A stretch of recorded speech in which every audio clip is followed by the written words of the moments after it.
ನಗರದ ಚರ್ಚ್ ರಸ್ತೆಯಲ್ಲಿ ಪ್ರಾರಂಭವಾಗಿ ಮಾಂಸಪ್ರಿಯರಿಗೆ ವಿಶೇಷವಾದ ನಾನ್ ವೆಜ್ ಹೋಟೆಲ್ ಎಂಬ ಹೆಸರು ಪಡೆದಿರುವ ನ್ಯೂ ಜಿಎಫ್ಸಿ ಗೌಡಸ್ ದಮ್ ಬಿರಿಯಾನಿ ಹೋಟೆಲ್ನ 8ನೇ ವರ್ಷದ ವಾರ್ಷಿಕೋತ್ಸವದ ವಿಶೇಷವಾಗಿ ಮಂಗಳವಾರ ಗ್ರಾಹಕರ ಅಬ್ಬರ. ಒಂದು ಬಿರಿಯಾನಿ ಕೊಂಡರೆ ಒಂದು biryani free, 1 KG kebab ಕೊಂಡರೆ 200 gram ಕಬಾಬ್ ಫ್ರೀ. ಮೊದಲೇ ರುಚಿಕರ ಮಾಂಸ ಖಾದ್ಯಗಳಿಗೆ ಹೆಸರಾಗಿದ್ದ ಹೋಟೆಲ್ನಲ್ಲಿ ಈ ವಿಶೇಷ ಫ್ರೀ ಧಮಕಾದ ಲಾಭ ಪಡೆಯಲು ಗ್ರಾಹಕರ ದಂಡೆ ಹೋಟೆಲ್ನ ಮುಂದೆ ಜಮಾಯಿಸಿತು. ಅದರಲ್ಲೂ ಒಂದು ಕೊಂಡರೆ ಒಂದು ಫ್ರೀ ಬಗ್ಗೆ ಪ್ರಚಾರ ಮಾಡಲು ಗಿಚ್ಚಿ ಗಿಲಿಗಿರಿಯ ಖ್ಯಾತ ಹಾಸ್ಯ ನಟ ಪ್ರಶಾಂತ್ ಗ್ರಾಹಕರಿಗೆ ಬಿರಿಯಾನಿ ನೀಡುತ್ತಿದ್ದು ವಿಶೇಷವಾಗಿತ್ತು. ಈ ಸಂದರ್ಭದಲ್ಲಿ ಮಾತನಾಡಿದ ಅವರು, ರುಚಿಕರ ಮಾಂಸಾಹಾರದ ಜೊತೆಯಲ್ಲಿ ಮಾಂಸ ಪ್ರಿಯರಿಗೆ ವಿಶೇಷವಾದ ಸ್ಪರ್ಧೆಯನ್ನು ಇಟ್ಟು ಬೆಲೆ ಬಾಳುವ ಸೈಕಲ್ ನೀಡುತ್ತಿರುವುದು ಹೋಟೆಲ್ನ ಕಾಳಜಿಯನ್ನು ಬೆಳೆಸುತ್ತದೆ ಎಂದರು. ಹಾಗೂ ಬಿರಿಯಾನಿ ಚಪ್ಪರಿಸಿದವರಿಗೆ ಕೂಪನ್ ನೀಡಿ ಅದರಲ್ಲೂ ಆಯ್ಕೆಯಾದವರಿಗೆ ಬೆಲೆ ಬಾಳುವ ಸೈಕಲ್ ನೀಡುತ್ತಿದ್ದಾರೆ ಎಂದರು. ಇದೇ ಸಂದರ್ಭದಲ್ಲಿ 10,000ಕ್ಕೂ ಹೆಚ್ಚು ಮಂದಿ ಇದರ ಲಾಭವನ್ನು ಪಡೆದರು.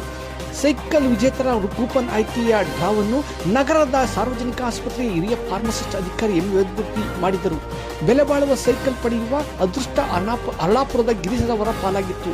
ಈ ಸಂದರ್ಭದಲ್ಲಿ ಯು ಜಿಎಫ್ಸಿ ಗೌಡಸ್ ದಮ್ ಬಿರಿಯಾನಿ ಹೋಟೆಲ್ನ ಮಾಲೀಕ ಪುರುಷೋತ್ತಮ ಹಾಗೂ ಹಲವಾರು ಮಂದಿ ಹಾಜರಿದ್ದರು.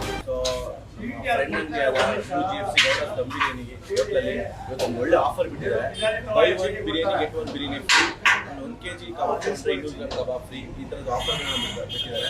ಆ್ಯಂಡ್ ಇನ್ನೊಂದೇನಂದ್ರೆ ಪ್ರತಿ ತಿಂಗಳು ಲಕ್ಕಿ ಡಿಪ್ಪಲ್ಲಿ ಎಷ್ಟೋ ನಮಗೂ ಸಹಾಯ ಆಗಲಿ ಅಂದ್ಬಿಟ್ಟು ಸೈಕಲ್ ವಿತರಣೆ ಕೂಡ ಮಾಡಿದ್ದಾರೆ. ಇದು ಒಳ್ಳೆ ಇನಿಷಿಯೇಟಿವ್ ಅಂತಲೇ ಹೇಳ್ಬೋದು, ಒಳ್ಳೆ ಸ್ಟಾರ್ಟ್ ಅಂತಲೇ ಹೇಳ್ಬೋದು. ಯಾಕಂದ್ರೆ ಈ ಥರ ಎಲ್ಲರೂ ಮಾಡೋದಿಲ್ಲ, ಸೊ ಅವ್ರು ಮಾಡ್ತಿದ್ದಾರೆ.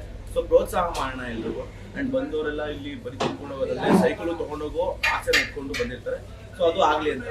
So by one get one ಮಾಡೋ ಉದ್ದೇಶ ಅಂತಂದ್ರೆ ಇಬ್ಬರು ತಿನ್ನೋ ಜಾಗದಲ್ಲಿ ಇಬ್ಬರು ತಿನ್ನಲಿ, ಇನ್ನೊಂದು 3 ಜನ ತಿನ್ನಲಿ ಅನ್ನೋ ಒಂದು ಉದ್ದೇಶದಲ್ಲಿ by one get one offer ಇರುತ್ತೆ. ಬಿರಿಯಾನಿ ಕೇವಲ 120 ರೂಪಾಯಿ, ತುಂಬ ಕಡಿಮೆ ಬೆಲೆಯಲ್ಲಿ ಕೊಡ್ತಿದ್ದಾರೆ. ಟೇಸ್ಟ್ ಕೂಡ ನಿಜವಾಗ್ಲೂ ತುಂಬ ಚೆನ್ನಾಗಿದೆ, ನಾನೇ ತಿಂದಿದ್ದೀನಿ.